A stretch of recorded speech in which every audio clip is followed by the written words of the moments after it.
some days you just don't feel it. You have pressure, you have deadlines, you maybe have kids that have gone on slow mode all morning and made you late for work, and you feel like you just want to go home again. Everyone has those days, and when you're a leader, you kind of have to just pick yourself up and keep going. If I come in on a Monday and my energy is flat and I don't feel like being there and I would prefer to be at home, I know that my team is going to feel that, and that it's potentially going to be projected out to everyone that I interact with. So I know that I need to manage that and ensure that the energy that I'm giving off is more upbeat and less negative and unwilling. So over the years, I've come up with some tips that have helped me shift the way that I'm feeling or my energy, even when I don't really feel it deep down. My first tip: if I feel that I am not really inspired and I'm feeling really flat, I know that I just need to sit in that for just a minute. I usually do this after I've dropped my kids off. So I'll be in the car driving to work and I'll think about, what is it about today that is making me feel really flat? Sometimes it is purely that I've had a really great weekend and I didn't want it to end. Other times it's that I have a deadline coming up and I'm worried that I'm actually not going to meet it. Or perhaps I have a meeting that I know I need to go to that I'm not really looking forward to. For the first one, around wishing that the weekend would just last forever, I can usually shake that off pretty quick. It's pretty normal. I just think about what it is that I'm going to do, perhaps during the week with my family after work, that's going to give me a bit of a lift, or planning something for the weekend that can make me feel a little bit more energized and looking forward to that. If it is that I'm dreading a meeting or I have a deadline that's sneaking up on me and I'm worried I'm not going to finish in time, I usually start thinking about how I can prepare myself to be as organized as possible for either of those scenarios.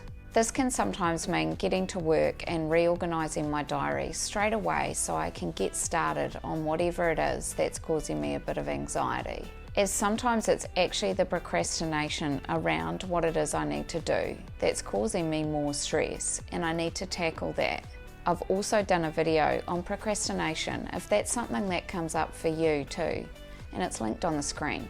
What I usually try and do after I've had those few minutes reflecting on what is it that's actually bothering me, I try and then shift gears and lift my energy up a little bit and stop reflection.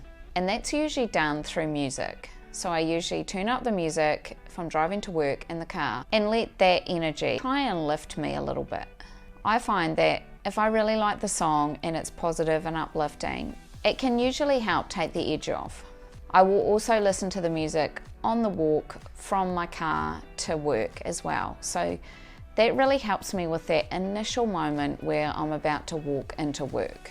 I consider that first impression really important. Even though it's not your first impression of meeting people, it is your first impression for that day. And I think the energy that you give out right at that first part of the day is really important. If I walk in flat and negative and don't look up at anyone or greet anyone, I feel that that energy is passed on to others. And I don't want my team to feel that vibe from me. I want them to feel uplifted and see me as someone who has positive energy. I think we can all think of someone who perhaps has that I can't be bothered vibe or negative vibe coming off them, and it drags you down a bit. I've had a few people that have reported to me in the past that I've had to engage around how to lift their energy in terms of getting them out of that negative mindset. And it is a real challenge. And I've also done a video on how to tackle that too, which is on your screen. But basically, I know that I don't want to have a negative energy around me or for people to think that I am potentially negative. So I really try and focus on lifting my energy first thing in the morning to try and come in with a more positive vibe. And I have found that music, first thing, uplifting, helps me out. And that flows into my next tip. So while I might feel slightly more energized from my walk or drive to work, the next part is just to act it out. And I know that whole fake it till you make it, lots of people don't buy into that. However, I think about it more into the positive mindset stuff in terms of I'm just going to try and put out this positive energy until I'm really feeling it.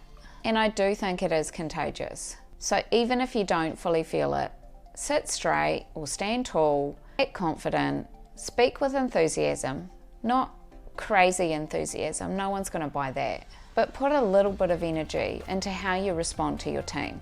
And don't forget your face. Yes, your face. Smiling definitely helps a bit. If you are looking like an angry child, then people are going to feel that, and you're probably going to be acting like that too. So just pick it up a little bit, and you never know, someone else may be feeling the same way that you are, and you smiling at them or giving out that positive energy may rub off on them too. Now, for those of you who are new to my channel, my name is Nikki. I've been in leadership for over 17 years and have gone from leading just 2 people to leading leaders of large teams. And if you could subscribe, that would really help me out a lot and remind me that I'm not just speaking into the void, and maybe even lift my mood. Now, if I'm still feeling quite flat, I'll take the approach of focusing on others. So that's about taking the spotlight off myself and dwelling on my own negative mindset and asking my team how they're doing and what they're working on. It also helps remind me about what I really like about being a leader, and that's interacting with other people and helping them.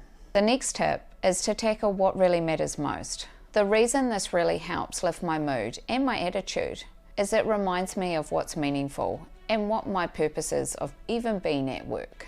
And hopefully I get a little bit of that task immersion. You know, that feeling where time goes by and you're surprised at how long you've actually spent concentrating on one thing because you're so deeply invested in it. That's my ideal. And generally, once I've started on something and got stuck into it, then the next thing just flows on, and I find that I'm already partway through the day and haven't thought again about my negative mindset and lifting my mood. I also remember those little things, like I really love coffee. So I'll think, okay, I'm just going to do this, and then I'm going to quickly go and grab a coffee. And I don't know, there's something about that whole, I'm going to do that for myself, that keeps me going and lifts my mood too. Now, if you feel like you can't be bothered and you don't want to go to work on a more regular basis, you probably need to be thinking about the job itself. And if you actually need to consider making a more fundamental change, perhaps it's taking on a new project to motivate you, or you need a complete change of job or environment altogether. If so, watch the video linked on the screen next to help you determine the 5 signs it's time to make your next career move. And thanks very much for watching.